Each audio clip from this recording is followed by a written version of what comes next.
I'm Logan Crawford, and right now on Spotlight, we explore the profound teachings of the Ifá tradition with Professor nde Abi mbo, author of 16 Great Poems of Ifá.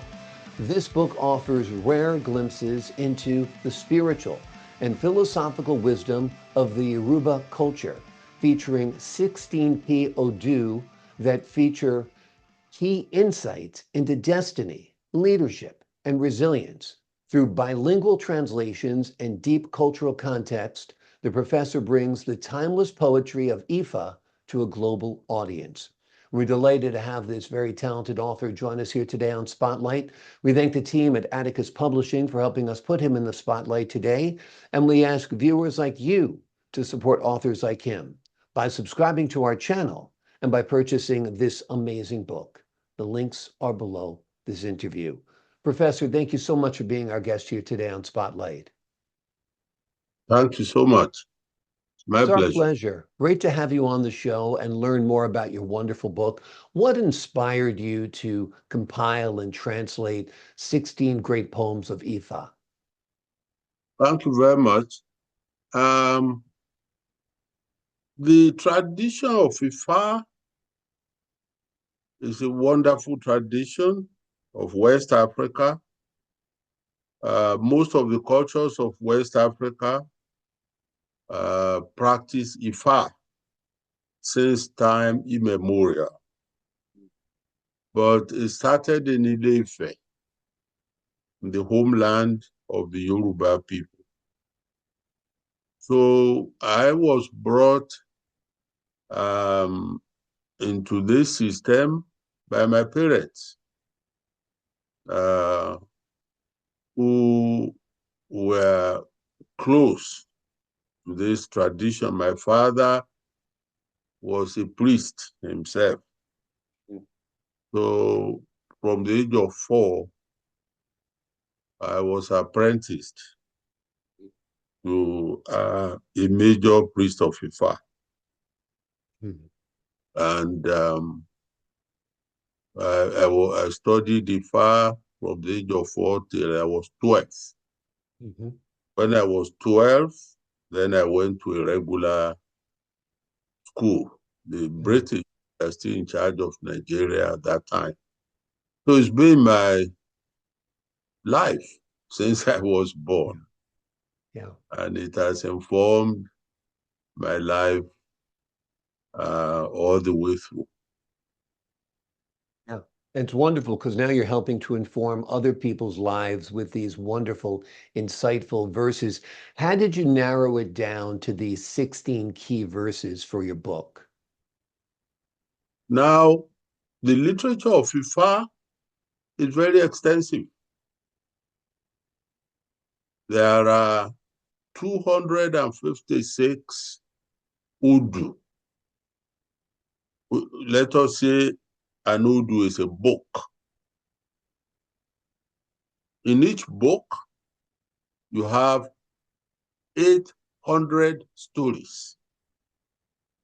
So to know all the book stories of Ifá, you have to multiply 256 by 800.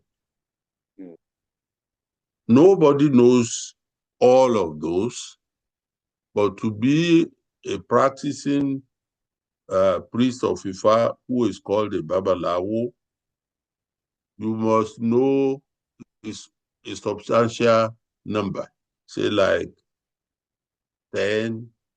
In those days, there were people who would know like 20 or 50 in each of the 256. And these stories are about everything. They're about nature. For example, rivers, mountains, lakes, forests, insects, animals, fishes, anything that the Yoruba have ever encountered throughout their history, from mythology to legends to history, they have codified in Ifá. But what is even more amazing is how a non-literate people have managed to codify such a wonderful system of knowledge throughout the ages without forgetting them. As a matter of fact, it is when we now encounter the British whose way of life is based on writing. When we started writing things down, that we started to forget. As a matter of fact, that what does that say? What it says is that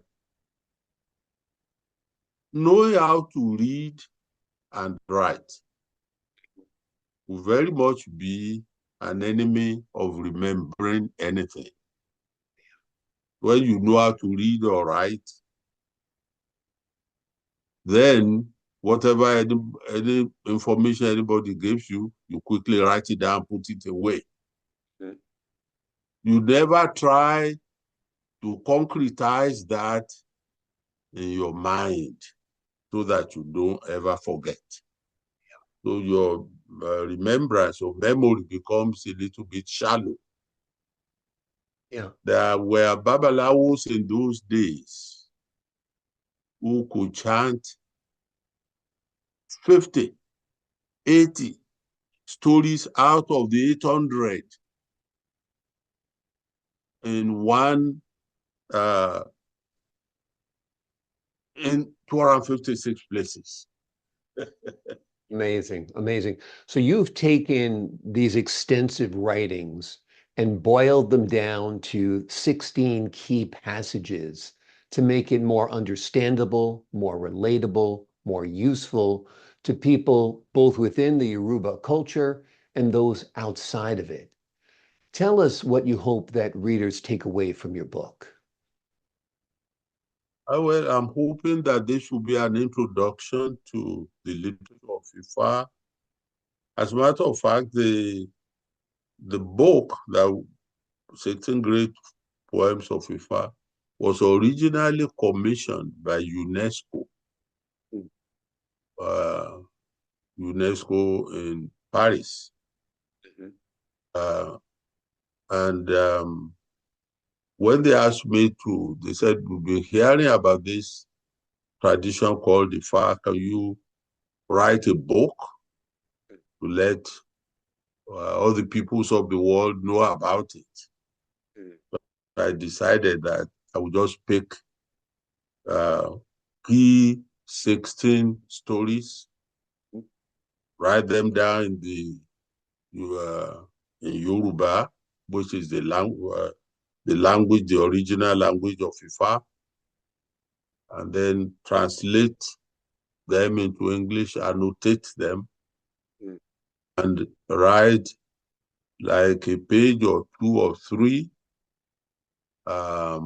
analysis of what each story is about.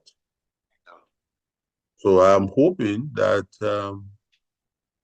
this will be a good introduction to this vast system of knowledge of West Africa, and that people around the world who may not be able to read the Yoruba language through this medium in English, that they will be able to have a glimpse of what this great tradition of West Africa is all about. I tell people that I think the contribution of Africa boils down to two major aspects. Number one is plastic arts. The world already knows a little bit about that. All those images in bronze, in terracotta, that adorn library, museums all over the world, in the United States, in Germany, everywhere. The world already knows that, and they admire it. And everybody knows that ancient Africa was a great place. And there are people there who are not dumb at all. Yeah. But they don't know that there is something equally as ground shaking, and that is Ifá. Yeah. Absolutely, absolutely. Tell us how you feel the teachings of the Ifá can contribute to personal growth and self-discovery and the betterment of society. Exactly. Well, in the teachings of Ifá, you have philosophical ideas that any society can tap into to bring up their children. It talks about relationship between men and women, between husband and wife. It talks about war. It talks about kings. It talks about ordinary people. If we are able to tap into this ancient body of knowledge, I think all of us will be very well informed, and it will better our lives. I agree 100%, and I appreciate you making this so accessible to the masses. The name of the book is 16 Great Poems of Ifá. Yes, This book offers a rare glimpse into the spiritual and philosophical wisdom of the Yoruba culture, and it features 16 key Odu that provide insight into destiny, leadership, resilience, and a lot more. Through bilingual translations and deep cultural context, the professor has brought to life this timeless poetry to a global audience. Professor, thank you so much for joining us here today on Spotlight. thank you so much. I appreciate your time, sir, and your insight. To the folks at home, I'm Logan Crawford, thanking you for your time this time until next time on Spotlight.